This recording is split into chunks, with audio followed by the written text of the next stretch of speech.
You're listening to the Self-Made is a Myth, Make a Difference Together show with your host, Coach Tim Campsall, where we talk with successful business owners to hear the stories of their journeys in building their successful businesses. And more importantly, we recognize the folks who help them excel because we know that achieving business success is not something we can do on our own.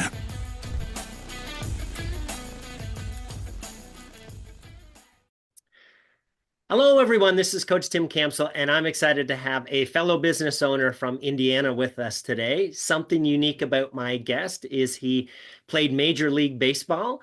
In his downtime, he enjoys golf, and he's most proud of growing into the new car business that he has today. And we're looking forward to hearing a lot more about all of this stuff. It's my pleasure to welcome Brian to the show today. Hi, Brian.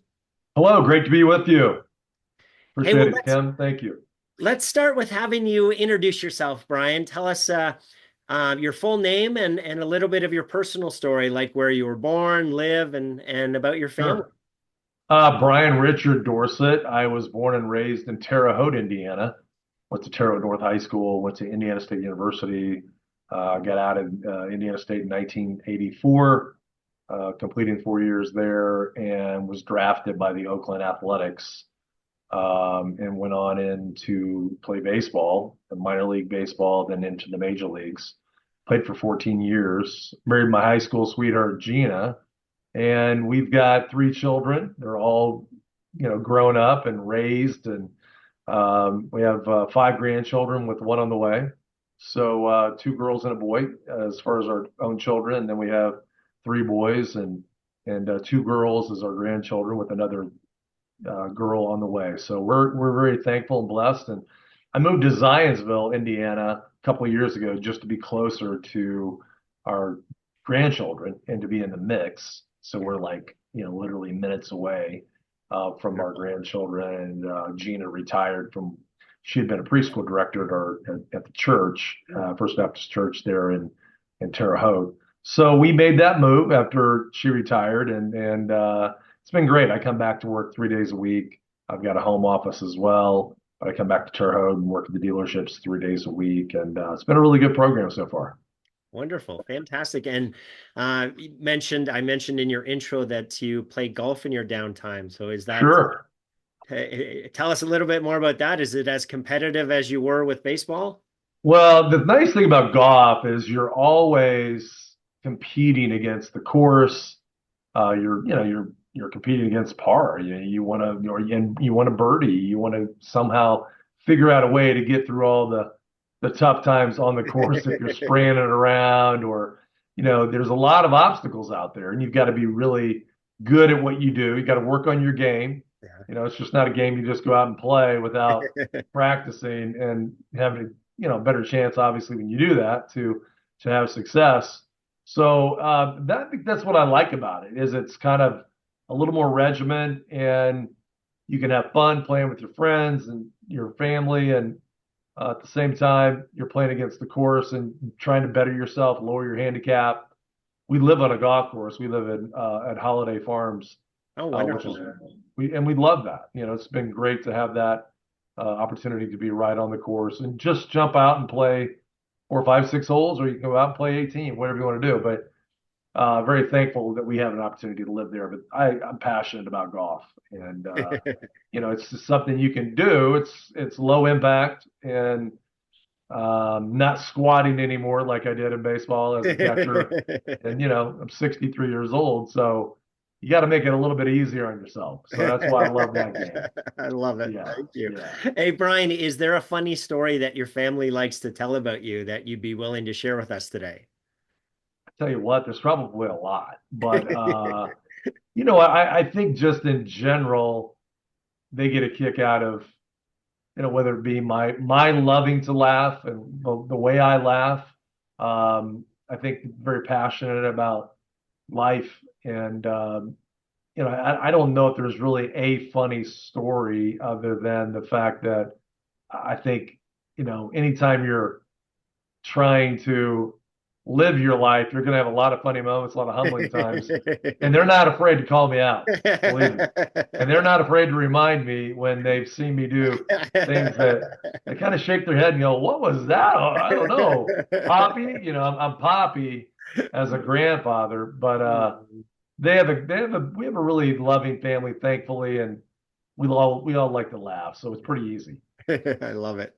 Hey, Brian, tell us, how did business come about, and at what point did you have the confidence that you could run your own business?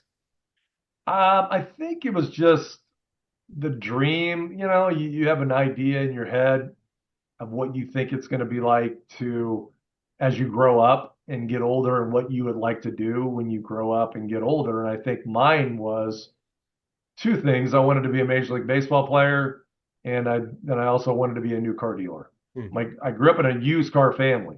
We had used car stores. My grandfather started Dorsett Automotive, Dorsett Auto Sales in 1958.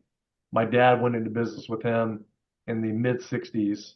So that's all I knew growing up. And so I knew that I was going to be a car guy. And I knew there were other options when I got out of baseball. I very easily could have stayed in baseball in the front office or coaching. I kind of had a choice there. Hmm. But I thought, if I want to raise my family and be around and have a say in, when I come and go, then I probably ought to really just go back and get involved in business. I'd kind of prep myself Yeah. when I was in the minor leagues, and then even the last few years of my career in the major leagues, in the off season I would get interested in buying cars, purchasing cars for my dad, and then he would sell those cars for me. So I was out making new relationships in order to kind of help facilitate what was gonna be coming. Yeah. So finally, I dove in 1997 when I got out of baseball, went to work for my dad, and then actually became an owner in 2000 when I became president. Actually, or the corporation, we decided to branch out. We got a Mitsubishi franchise. Fortunately, Mitsubishi believed in us, and they knew you had to be strong in used vehicles to do well and to thrive and make it. So my wife and I went down, bought some property, built a new building, and we kept the used car store up north, about 6, 7 miles away. But we were on the south side of Terre Haute, where all the action is. And there's about 40, 50,000 cars a day that pass down here at the location where we started, which is now a Nissan store. We still have Mitsubishi, but it was back then when I decided, to get in, and I think I felt good about what I had learned, and I knew it was going to be a challenge. Hmm. And I think just because of going through baseball and believing big, and I think that's always kind of been kind of one of the God-given things I have is like I just have faith to believe things are going to happen, and they're going to go well by the grace of God. And so you got to be passionate about it, and that's when we branched out. Was when I became a business owner in 2000. Very cool. Awesome story. Thank you for sharing that. Give us a little bit more of information about the company. What's the name? What do you guys do? How do you help people? Corporation is actually Dorsett Auto Sales Inc. So we kept the corporation in the family. My dad was a phenomenal partner. Even when he allowed me to become the president, wanted me to run it, and was we kept it in the family. And then he passed in Hmm. 2018. My son has about 5% ownership. My sister has 10% ownership, actually about 9. And in the Dorsett Auto Sales Inc., we own franchises. So we have Nissan, we have Hyundai, we have Mitsubishi. Mhm. The real estate is my wife and I, and we've got about 11 acres on the south side of Terre Haute, and then that all on one campus that we've been able to kind of grow into. Built a new building in 2012, acquired an Aldi's grocery store in the middle of the two. So we're now all combined and redid that in 2019. Hmm. We've owned a Ford store, had a Ford store for like 5 years, from 2016 to 2001. And then we sold it. We just bought a Dodge Ram store about 2 years ago. And that's at a different location, just literally a quarter of a mile down the road. It's about 7 acres over there. We're going to be doing some consolidation. Matter of fact, we've got that property for sale down there. It's right for like 500 foot of frontage on US 41 South. So we've got so much property down here and some things are happening that we can pull everything. We can do some things and make it easier on us. Yeah. And so it's been exciting, Fantastic. and it's been a challenge, but it's been exciting.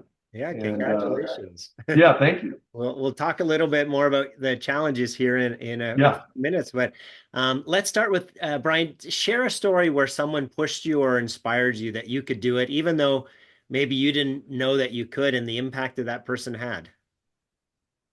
I think it's always been, my mom and dad, really. They were the ones that kind of made me believe in myself, Mm. and made me believe that, hey, you can do this. You can go out and you can be what you want to be. You want to be a Major League Baseball player? We believe in you. And they did a lot for me. Now, there's travel baseball was nothing like it is today for these young kids. I mean, that's just almost a year-round thing. But they were always there, no matter what. And I think they were someone that helped push me to believe that. My wife's always been behind me. We've been married 40 years, dated for 7, and she's always believed in me as well. So I was the kind of guy that really didn't need to be pushed. There's always been people along the way, though, that have made me feel good and confident that I could become, what I wanted to become, and go after your dreams, go after your goals, and believe that that all those things can come to pass.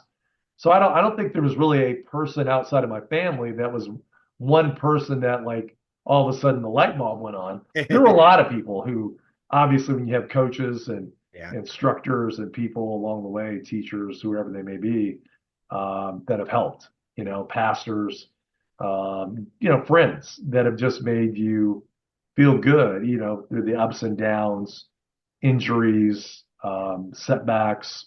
So yeah, it's been good to have a good group of people around me.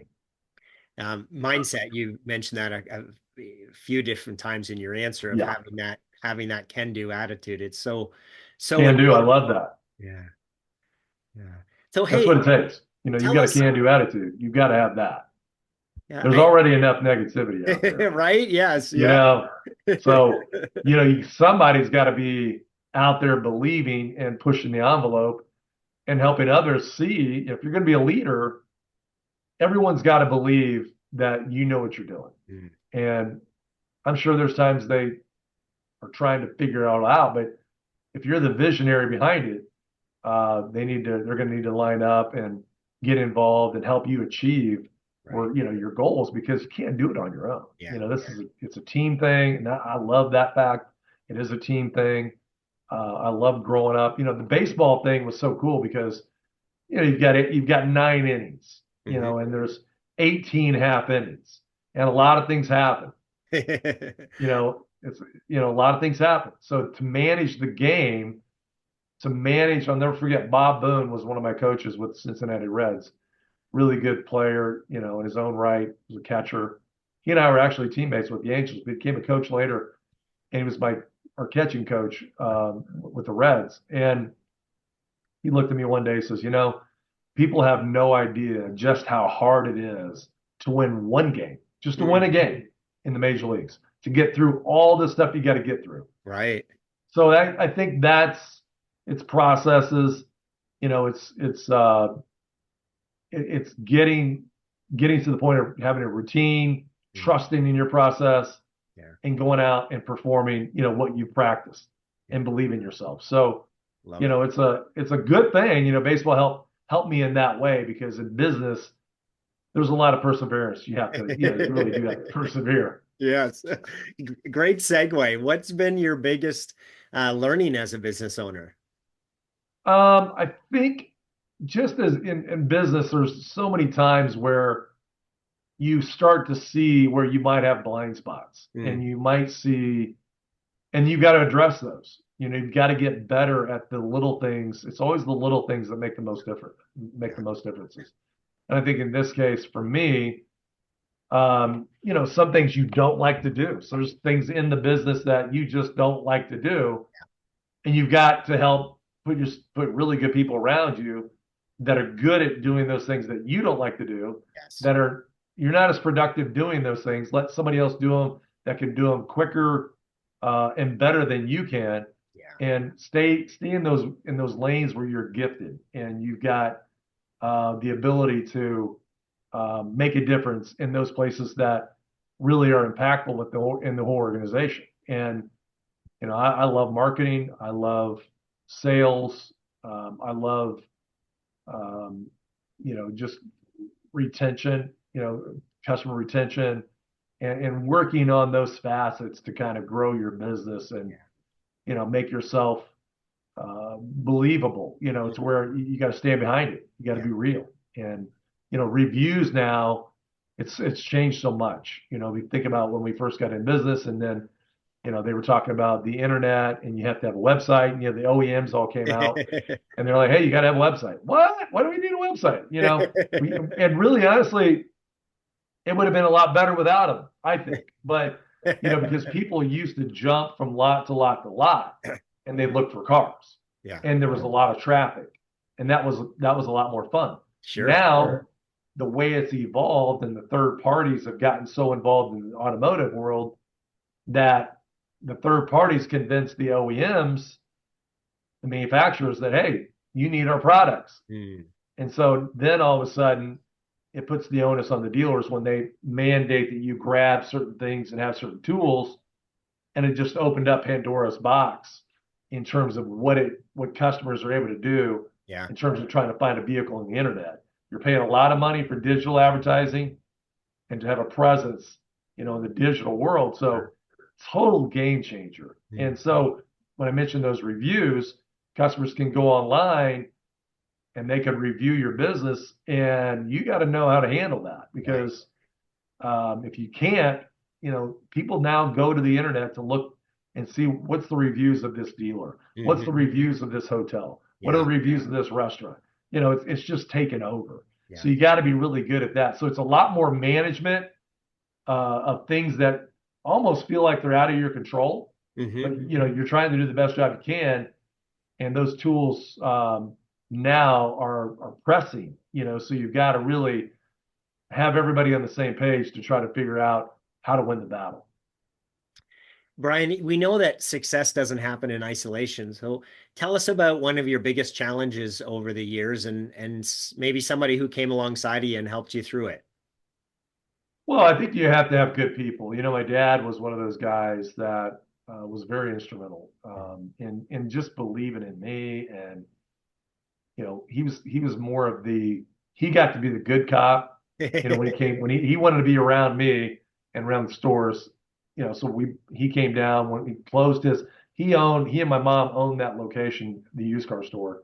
So he shut that down, even though the business was in the corporation. It was all one, but he owned the property, and they shut that down. He closed it and sold it. And then he brought himself, and he brought a lot to the table for us, because he was one of those guys that had been there, done that, even at a much smaller scale. He really didn't have a dream to be a new car dealer. He passed over those opportunities, but he wanted to be supportive for me. And I think he was able to kind of read into certain people and see things and have a voice. Hey, Dad, what do you think? What are you seeing? And he was great for the guys. He was a great guy to, like I said, he got to be the guy that, was pumping people up. And not that I wasn't, but, sometimes you got to have somebody that lays the hammer down and just say, look, guys and gals, this is not what we're going to do. We're going to go in this direction. This is how we're going to play. So I think, and then my first employee, his name's Brett Dinkle. He's still with me. He's been with me. This will be his 25th year. And he was a guy, just to have a guy that was constant, that was consistent on the variable side, the sales side. It has been good. He was my first guy I ever hired. So, he's a sales manager at the Nissan store. I've got a really good controller, Don Peabody. And these guys are just, in my corner. I've had some guys. I have a warranty company that I own, and have another guy that helps us with our F&I products. And his name's Kevin Reed. He's been really good. It's been great to have my son in the business with me. And now I've got a director of operations I hired about 4 years ago named Mike Driver, which has given me some more time to do, the things that I would really kind of wanted to do Yeah. as we've grown the business and step away, just to have that more family time, get on the golf course a little bit more. Yeah. So those things have helped, having those people around me. Yeah, that's fantastic. You mentioned earlier about, focusing on the things that you're good at and having other people to take the things that you're not good at. So I think that's huge advice for people listening of, don't try to do everything. In the beginning, you may have to, but as you Right. grow and you can, Yeah. hire people, get those things off your plate and give it to folks who are awesome at it and who love doing it, because they're going to be able to do it a whole lot better than we can if it's something that we don't particularly enjoy, right? Exactly. The thing about our business is the car business, they didn't hand you a manual. Mm, Hey, this is how you become a new car dealer. yeah. It's almost like trial by fire. You're put in there and you're just expected to comply. They do have their own, OEM system. You get into their own, whether it's Mitsubishi. We started out Mitsubishi, so it was MMA, and so we would get in there, and everything was in there from sales to service to marketing, things that we could participate in, and learn from on the financial side as well. I mean, it's not a roadmap, but it certainly is helpful. But I Sure. think as an owner, you got to be cognizant of what's happening every second almost. And the Yeah. problem, the problem is that I've always had comparatively with comparing it to baseball is in baseball as a catcher, you see the whole field. You're Mm, looking out at the action. And even when you're in the dugout, you're looking out and yeah. watching what's going on. In this business world, there's always four walls and you can't see through a wall. Yeah. And so I think, you're not able to see really the things that you put in place always in action. You see Yeah. the outcomes, but you can't see the people unless you're down there monitoring and watching, but you can't watch all the departments. Yes. So there's Right. a lot of trust that goes into it, and take some time. But I think the best thing you can do is try to learn, kind of have this mindset of learning and juggling things, all at once to start. And then you realize, wow, I need to hire some more people Yeah. or whatever the case may be, Yeah. because there's no way I can do it myself. Yeah. Yeah. The reality is, for most people who go into business for themselves, they're experts at their art or their craft or their trade, but not on the how to run a business. Right. And so there's a significant learning curve, as you've just explained. Even when people buy franchises, there's still the how do you actually do it, right? And Sure. and Yeah, I agree. get it successful. So hey, Brian, let's shift gears and talk a little bit about the future. So as you think about the next 1 to 2 years, what do you see as your number one priority or the biggest challenge that you'll need to overcome in order to achieve your goals? Well, we've been off and on in acquisition mode, we're looking for opportunities to buy the stores. I think that's still an option, but the other word, or the same word, but in another area, acquisition of used cars, because a big part of our business is used cars. Mm, And it's not as easy as it used to be. When I say that, there is somewhat of a shortage. You had the period of time, COVID, 21, 22, where there weren't a lot of leases, there weren't a lot of cars around mm, that were new cars. So a lot of the off lease cars are not coming back into the market because they weren't being leased. right. So now you've got to find a way, and you've got to almost like innovate new ways to go out and find vehicles. Mm, And whether that's Facebook Marketplace, whether that's having a team of buyers that goes out and watches auctions, tries to buy off the public, off the street, right. trying, out of your service department, making sure you're putting yourself in a position and to get trade-ins. But new cars, you got to sell a lot more new cars to get trade-ins. Mm, Our business, you can't make it in this business unless you're able to trade for vehicles, get them through service in a timely fashion, detailed, pictured, and on the internet quickly, right. because it's a depreciating, most of the time it's a depreciating asset, Mm, right? right. You've got times where certain cars and the market fluctuates, the market usually goes up considerably in the spring, the used car market. Yeah. It starts falling typically around this time of year. But the last few years, because of this shortage of used cars, you're not seeing these big fluctuations. Okay. So you've got to really almost reinvent how you saw the business. And, we're trying to determine if we're going to go forward. I would only want to go forward and acquire a pretty successful franchise who had a lot of units in operation. I wouldn't want to grab something that we weren't going to have a chance to service and take care of. I wouldn't want to have some new opportunity that no one really knows about, or trying to build something up again, because I'd really rather go find something that's really flourishing from a new car standpoint to get that service business. Because if you can get that absorption from service, then you can win in this game. And we're growing our service considerably because we've sold a lot more vehicles in the last 2 or 3 years. So I think it's just being cognizant of getting rid of things that are just more of a burden, and simplifying and making things more streamlined. And that's a challenge when you've got all the technology that's out there now. So it's a juggle. You got to try to juggle it more than you had to in the past. Yeah, makes sense. Last question here, Brian. Jim Rohn says that we become the average of the 5 people that we spend the most time with. So as you think about that quote, what advice would you have for business owners that are trying to do it on their own and feel like they shouldn't ask others for help? Big mistake. I think you've got to get yourself surrounded with like-minded and unlike-minded sometimes, but they're business people. They're people that you may not think you line up with mentally, but they own their own business, and it's totally separate from what you do. You've got to put people like that around you that have been successful doing it, and find out what makes them successful. Why are you doing so well? What strategies have you put in place that have helped you become successful? Right.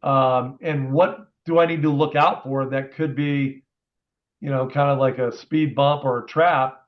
And I think if you don't have people like that around you, I was always of the early on, I looking back on it, I wish I would have went and put myself in a 20 group with other dealers, and really where you look at the financial statements, find out what each person is doing well in those departments: service, parts, finance, variable, sales, and figure out a way to align yourself better with people like that, whatever your industry is in.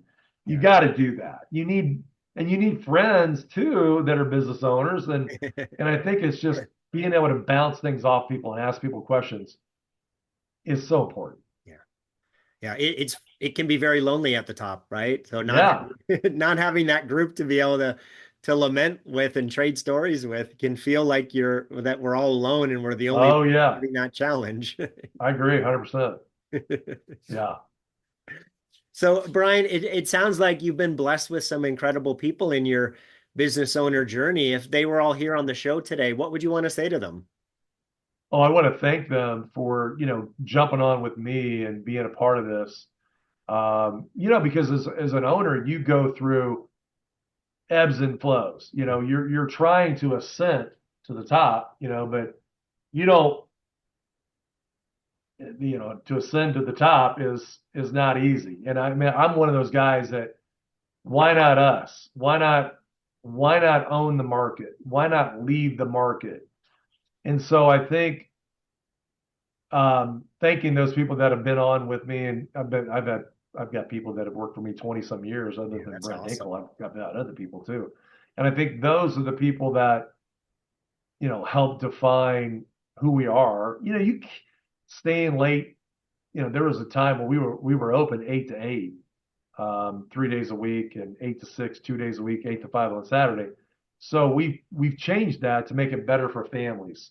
We're 6 to 6, Monday through Friday, 9 to 5 on, I'm sorry, I said 8 to 6 on Monday through Friday, and then we're 9 to 5 on Saturday. So we've tried to make it really family friendly. We do a lot for our employees, because I'm thankful for them. We've got a really good 401k program. There's a lot of things that we are doing that they can earn a lot of PTO time. And so I think there's really, you've got to be thankful as an owner and blessed, realize what your blessings are to have them. And we don't have a lot of turnover. So that I'm thankful for that. We're always looking for technicians because you want to grow that service business, but it's just a thankful time for me. Very cool. Brian, it's been a pleasure speaking with you today. Thanks so much for being on the show. Hey, Tim, thanks a lot. Really appreciate it. Thanks for listening to the Self-Made is a Myth show. Please help spread this movement by liking and subscribing to our show and following us on Facebook and LinkedIn. To join our movement, go to bemadtogether.com. Okay, folks, that's a wrap. Please pay it forward and be sure to tune in next time to the Self-Made is a Myth podcast.